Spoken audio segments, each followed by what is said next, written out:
Morning, everyone. Today is Thursday. I know I said Thursday yesterday. Lots of you told me that. That happens. I get confused with the days. It's amazing how clearly you can deliver a message from Oracle and Tarot and yet have no idea what day it actually is. But today is Thursday, not yesterday. Anyway, if this is your first time on my channel, welcome. I'm Lena. I do Oracle and Tarot readings for the general public. If it resonates with you, great. I would love it if you hit like. It would help me out a lot. If you want to hear more, subscribe. And also keep in mind that sometimes messages come through second, third, and fourth, and fifth, etc. parties. Sometimes these messages won't resonate for you specifically, but it will resonate for maybe a friend or a colleague or somebody that you know. If you feel inclined to do so, share it with them, because sometimes messages need to be delivered to certain people from people that you know, just so that you can trust the message more. So if that's your case, please feel free to do so. And I hope you enjoy the reading. So today we have the Tarot and Oracle by Michael Wilcox. This is like the simpler version. I have the fancy version, but my sister gave me this one, so I'm trying to give it a lot of love. And then we're going to clarify with the Tarot of the Divine. We'll close off with the Prism. Remember the first 3 cards, or however many they may come out. Sometimes it's 4. These are the bones, the structure of the reading. Ooh, and we have the Wheel of Fortune. I love it. Aren't these beautiful? He designed, created everything from scratch. So I always recommend you guys, if you like his designs, you should check it out. It's Michael Wilcox from Florida. Amazing artist. Wheel of Fortune. And we have the Lovers. Very nice. It's not specifically romantic, but we'll see. It's a union. And last card, Death. 222 as I'm showing it. Okay. We'll see what this is about. I'm going to read a little bit from each because he does have his own particular way of defining each card, and I like reading them. But I won't read too much. I'm not going to read the whole thing. Wheel of Fortune. 30. I love that there's an index, by the way. A lot of decks don't have index. I have a few that don't, and they're a pain. I love them though. Anyway, Wheel of Fortune.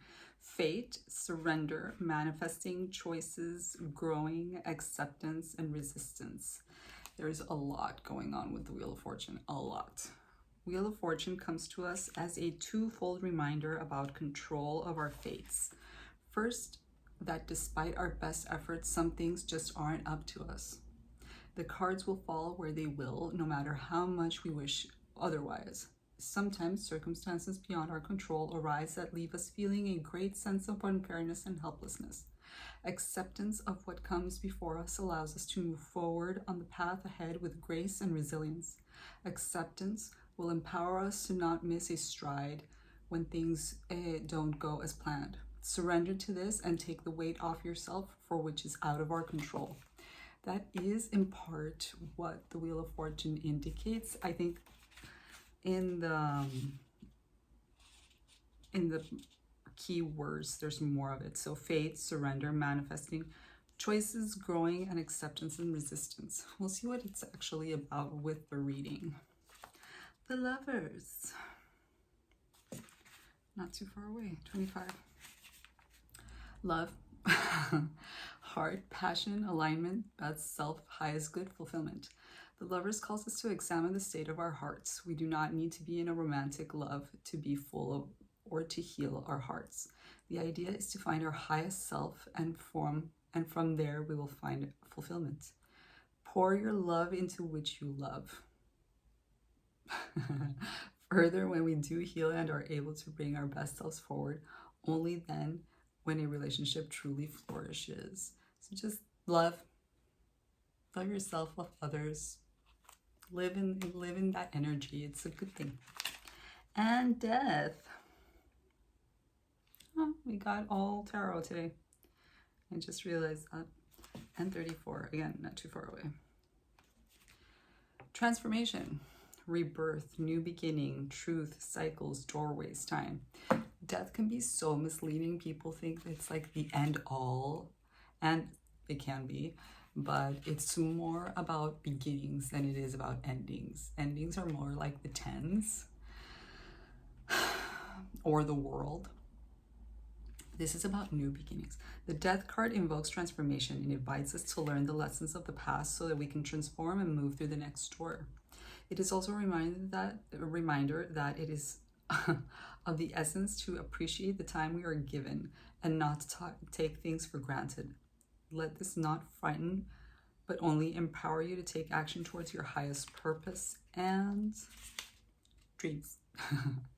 So yeah, more of what I was saying. Gratitude goes a long way. Whether it be Wheel of Fortune, the Lovers, and Death, gratitude is the attitude. Yes, I said that. So I look like this because it's not that cold, but it's been raining so much. It's just a bummer. Yeah. So let's get into the meat of the reading.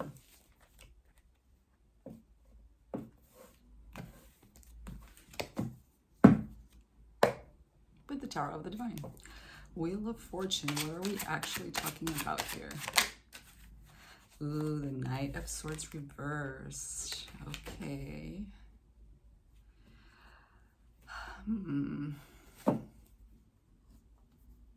Knight of Swords is the fastest moving knight. When it's reversed, it's not moving very fast, if at all. That doesn't make it a Knight of Cups or Pentacles, but it is just, clumsy energy. It's being like stuck, right? For me, the Knight of Swords talks to me a lot about health issues, but it doesn't necessarily have to be this. We'll see what with the following cards. But there is this lack of movement. There is this like moving through molasses kind of an energy. So I like that the Wheel of Fortune is here, but it might be very slow moving. It might not be flowing very well. Four of Coins, it might have something to do with something that you're not letting go of. So in order for our lives to advance, in order for fortune to come in or out of our lives, we do need to understand that we need to let go of things. Sometimes it is physical things. Sometimes it's emotions. Sometimes we need to let go, surrender power, right? Or control over things. So if something isn't really moving in the direction that we wanted to, or to the velocity that we would like it, to the speed that we would like it to move in, sometimes it can be ourselves sabotaging that energy because we're just concentrating too much on it and we're not letting life flow. So that's kind of what it feels like here. With the Lovers, ooh, that came out fast. Ace of Coins, I like this, very nice. Hold on. Lots of coins here. I thought this was going to be a romantic reading, but like I said, you never know. Ooh, Knight of Cups, it still can be. Okay, so coins aren't necessarily only monetary things. They can be just things that keep us grounded. Grounded can be relationships as well, if they are grounded. Knight of Cups here, with the Knight of Cups and with the Knight of Swords in reverse here, I feel like something's really trying to come into your life, this new opportunity. It feels like a very emotional opportunity. Somebody's trying to come in, but it hasn't flown correctly. Flowed, not flown, maybe. Hasn't flowed correctly because there is this sense of wanting to be in control of the situation. So this feels a lot like you trying to protect yourself. Okay, So you trying to be in control of conversations, of how you communicate with the other person, or just your environment, and that person feels it. That person that's trying to come into your life sees that you're very guarded, so they don't really feel very confident that when they make that approach, that you'll receive it necessarily, because you do come off as a little bit closed off. But that nevertheless, they are making the approach, right? Maybe in the beginning they felt that way, but as time moves on, they're like, okay, I either make a move or I make a move. And it looks like they're making a move. With Death. Whoa, I got them immediately. Okay, so King of Cups. I like this. So we go from Knight of Swords reverse, King of Cups, Knight of Cups upright, and then we finish with a King of Cups and the 9 of Wands with Death. Oh my God, I just feel like you're so guarded. You're so guarded. And this person, this is really nice, because I don't feel like this energy is very, it doesn't prevail a lot in the environment we're in right now.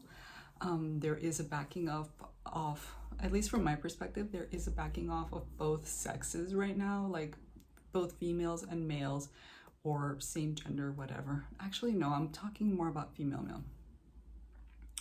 Traditional kind of relationships. I do feel like they're both backing off because they don't know how to deal with each other. There is this war of the sexes going on right now, which is a very curious time to be in. But I do feel like this person really wants to show you that they're open and willing to be in your life. And it has been gradually increasing, which is a very good sign. It's not just superficial as it could be in the beginning, when you just meet someone. Their curiosity or their attraction toward you has grown, and they really want to come in. They want to come in, and when they do, things are going to change for you, but I do feel like you're not going to make it easy for them. I do feel like you are this little girl, and this 9 of Wands energy, just girl or boy, it doesn't matter, male or female. It's not about gender for me.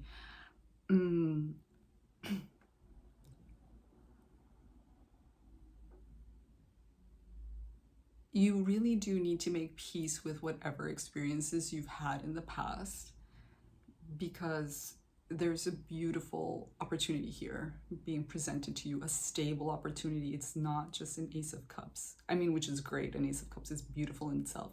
It's more of an Ace of Coins, so it is a more mature, it is a more stable, it's more grounding energy. And like I said, it is gradually increasing in their behavior, like you are awakening this thing in them, or it's just, maybe it's not, like, this is a good thing, and if you let it in, it will transform you, it will help you heal. So I mean, I was gonna say lots to think about, but what is there to think about? It looks like there is union here. It does look like you will be letting this person in. I just don't think that you're gonna make it too easy for them. And I don't even think that it's a conscious, no, maybe it's a conscious thing. I think you're, I was gonna say maybe it's subconscious, but no, I feel like this is a conscious thing. That you're like, show me that you're worth me opening up to you so that I do, because listen, you've been hurt. You've had experiences that have led you to be closed off like this, and anybody and everybody will understand that. That doesn't mean they're going to stay around forever, okay? So it looks like they're actively showing you that they deserve to be in your energy. Prism.